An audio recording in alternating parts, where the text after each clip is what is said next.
ओम नमः, ओम नमः, ओम नमः।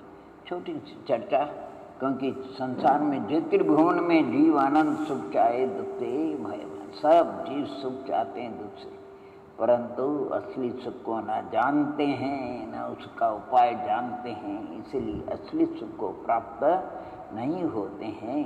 असली सुख किसे कहते हैं, नकली सुख किसे कहते हैं, सुख के विषय में थोड़ी अपन चिंतन मनन करते हैं। वैसे मोटे रूप से सुख का व्यवहार 5 प्रकार से होता है। एक इंद्रिय सुख, जिसको परमार्थ से तो दुख ही कहते हैं, लेकिन व्यवहारिक जन उसको सुख मानते हैं, इंद्रिय सुख। दूसरे नंबर का सहज सुख, तीसरे नंबर का अतीन्द्रिय सुख, चौथे नंबर का अनंत सुख और 5वें नंबर का अव्याबाद सुख। अब इनका भी थोड़ा विवरण विचार करते हैं। उसमें ये जो भोग भूमियों को, देवों को है, चतुर्निकाय के देवों को, कुछ मनुष्यों को, चक्रवर्ती आदि जितने भी है, कामदेव वगैरह, तो उनको जो पूर्व के अंदर उनके पुण्य बंध हुआ था, उसके फल से उनको जो निरोग शरीर आदि इंद्रियों के विषय और परिवार की आदि की अनुकूलता जो भी हो, और उसमें जो उनको अच्छा लगता है, उसको इंद्रिय सुख कहते हैं।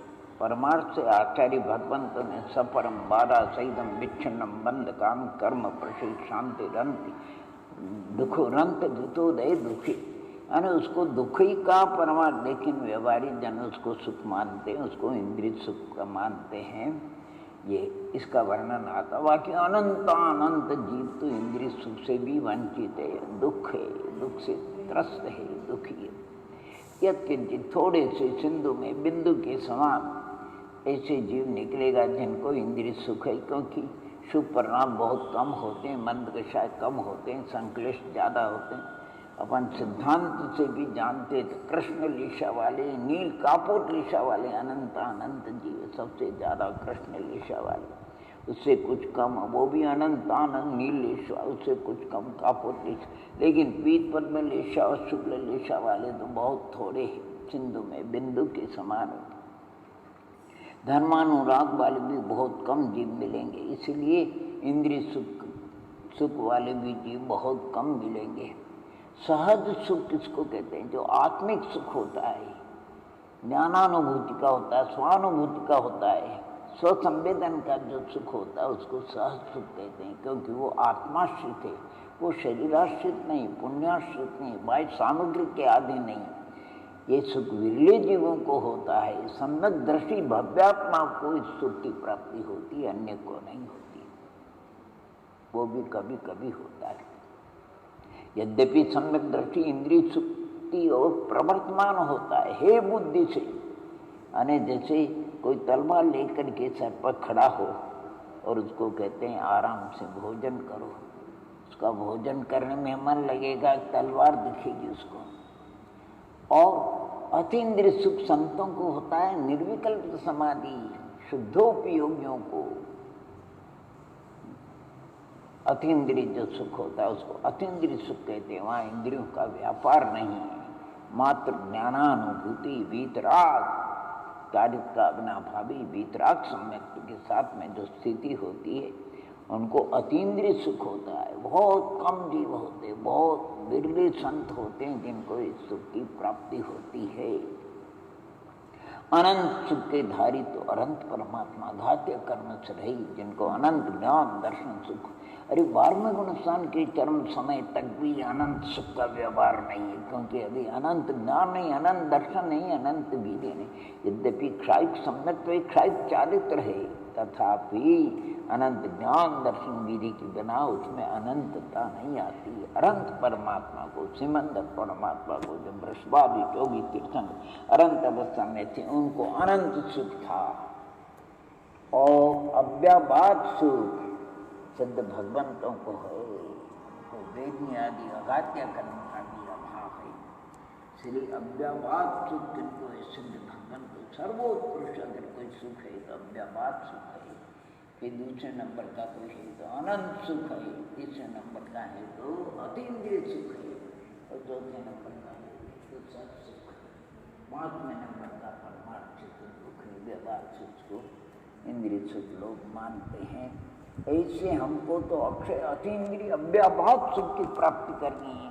इस अव्यापात सुख की प्राप्ति के लिए हमें सबसे पहले क्या करना होगा?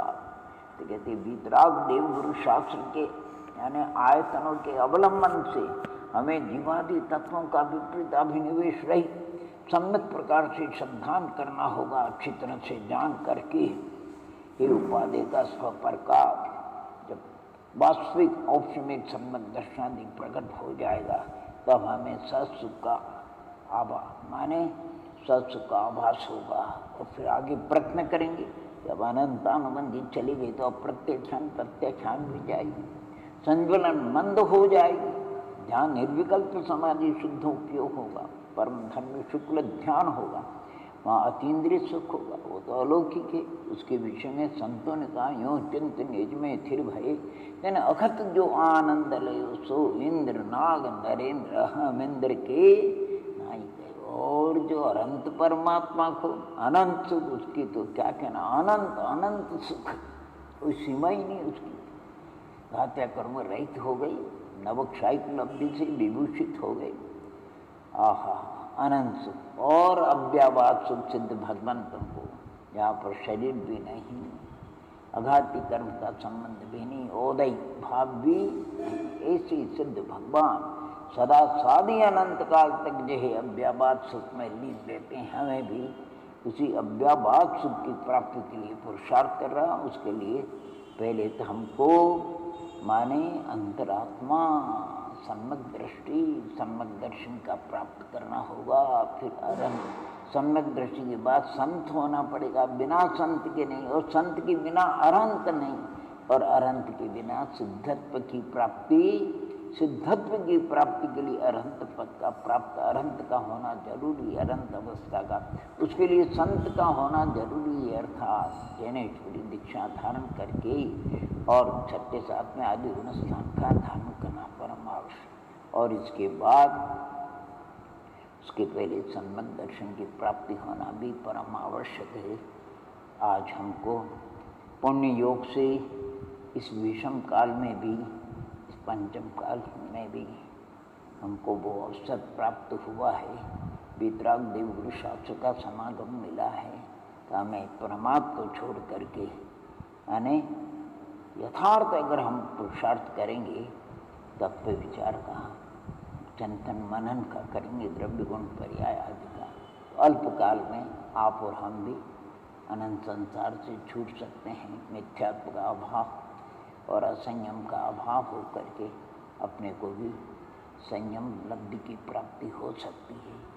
फिर और एक दो भव के बाद माने वो अवस्था भी अपनी हो सकती है जो हमको अभी तक प्राप्त नहीं हुई। इन्हीं मंगल भावना के साथ में ओम नमः ओम।